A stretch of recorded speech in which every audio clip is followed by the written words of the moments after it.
Welcome back to the Charged Up Show. In this episode, we talked to Tyler Beauparlant, who plays men's hockey at the University of Waterloo. This interview is brought to you by NLPT. The NLPT Performance and Therapy team is made up of coaches and therapists who work collaboratively to increase your capacity and tolerance to strain so you can reach the next level of sport and life. Using a model of assessment, program design, and ongoing coaching, NLPT provides individualized approach to optimizing your training experience and get you the results you want while preparing your body with the tools in need to stay healthy. Check out their team and facilities at www.mynlpt.com. Next Level Performance Training, your home for performance and wellness in Cambridge, Ontario. Welcome to our fourth ever live episode with Tyler Beauparlant of the Waterloo Warriors hockey team. So, first of all, before we get into Tyler, just need to talk. Our merch has been delayed. We're sorry, obviously. We're figuring it out. We're trying to get the order through and trying to get them in. But it's a bit delayed for everyone who's waiting on sweaters or shirts or hats. So just stay patient. I got my Charged Up Open shirt on. The sweater, I got too many sweaters in my household, and so I couldn't find one. So I got the Charged Up Open shirt on. But today we're with Ty, and we're going to get right into it. And so I want to talk about university first. Obviously, we don't have too many local university students. I don't think we've ever had a hockey player that's local university. So just go into the season ending and not only hockey being done, I don't know what your off season, I'm assuming your season was over by then. And then also classes moving to online.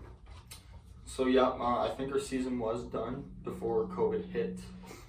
We weren't making a playoff run. I think we were in 9th place at the time. And so classes moved to online. That was a struggle for me. I'm a big in-class guy, so one-on-one learning. So that transition was tough. I know in the fall we're going to have the same thing. It's going to be completely online, no tutorials, no labs and stuff, so we'll see how that goes.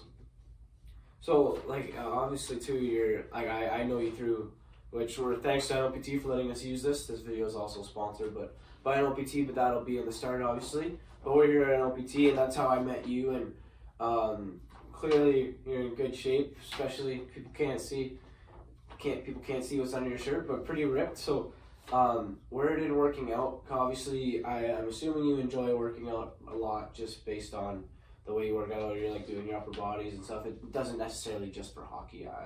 Just what I think. And so how was that transition for you from COVID? Obviously you want to train for hockey, but also training because you enjoy it, and now you're stuck at home. Right, so when COVID hit, I didn't have any gym equipment at home.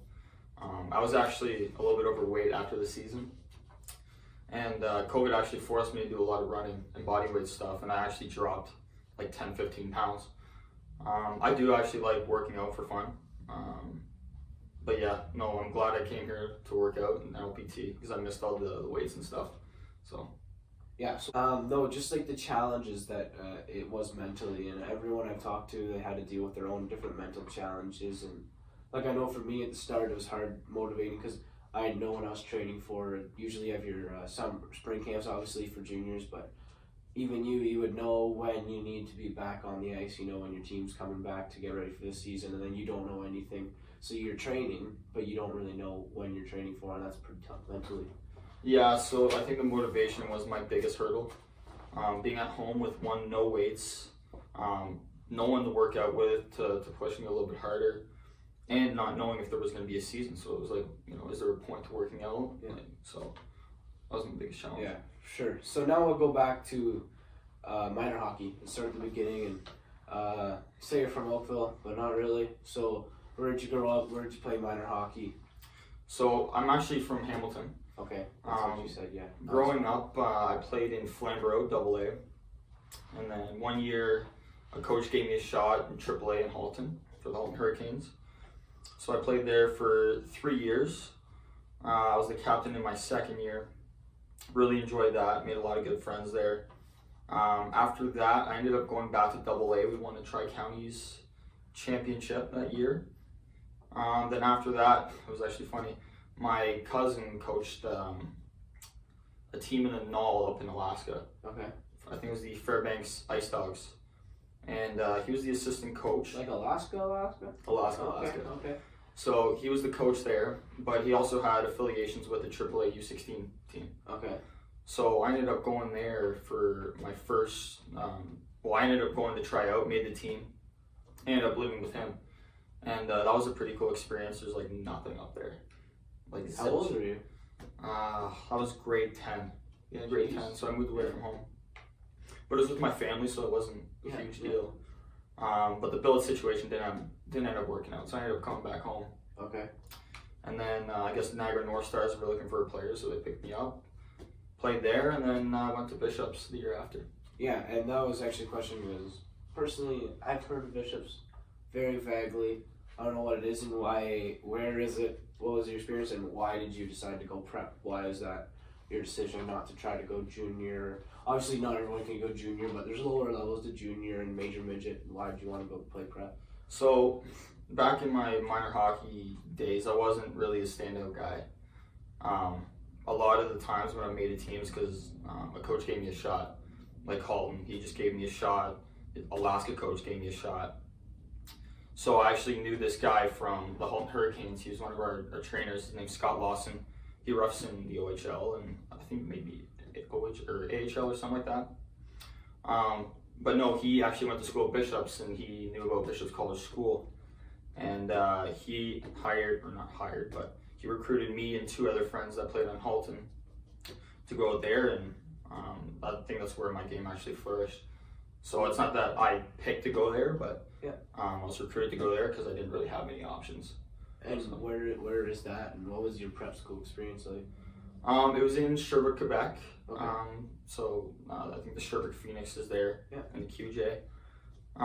But actually, it was pretty cool. It's kind of like living at university. You live in a dorm. You skate every day. The rinks on campus. They have the oldest rink in North America, I think, or second oldest. They had great coaches, Mike Couch and Patrick LeBeau. Patrick LeBeau was a great coach for me, and he actually really helped my game flourish. So you're playing in the Quebec prep league? Yeah, so at the time, the Bishops was kind of like in a transition stage because they weren't that big. But then we started playing tournaments, and we played teams like Everest, and we never actually played Stansted, but we were comparable to them. Yeah. Then we played St. Andrews College, and we gave them a good run for their money, and I think that's what put us on the map. So yeah, obviously we had Justin Hurdle who played on St. Andrews, committed to Cornell now, and so that's what I was wondering too, because our viewers and me are familiar with St. Andrews, so that was kind of the connection we wanted to draw, and then obviously going to the CC, and that's starting to become a more common thing down here, but it wasn't as common, I'd say, back when you were, which was what, 6-7 years ago. probably. And so why was that the right move instead of staying here? Obviously, it's a bit better tier 2 there than here, but why was that the move you wanted to make, going away from home and playing up there? So again, I tried out for countless junior teams, and one of my other assistant coaches, Adam Spurk, he was there my first year. He played for the Kempville 73s. Yeah. And I went there for 2 years. I tried out grade 11 and grade 12. Grade 11, I didn't expect to make it. It was just going to show face. But I ended up going there and had a really good camp, and they signed me right out of camp. But I did go to a bunch of camps locally. I was just trying to make any junior team, to be honest, but Kempville gave me a shot. So. And then what was your experience like in Kempville? Obviously, what's your day-to-day life? And we've had some guys that play in the CC or played in the CC, and what was your day-to-day life? What was your experience in billeting, obviously? Best 2 years of my life, for sure. Some of my best friendships came from Kempville. It's like a really, really small town. And everyone's from out of town, so everyone's billeting, so it gets really close. I had a really amazing billet family. Shout out to Julie, John, and Tebow. But yeah, the coaching was good, team was good, the boys were good. Like, there's no complaints playing there. And how did that change your game? What was it like adjusting the first year of junior hockey, whether you're playing the OHL, Tier 2, Junior B, even Junior C? It's always tough facing 20-year-olds. And so what was your adjustment like, and how much did that help you? Well, my first year I didn't get too much ice time. I was in and out of the lineup.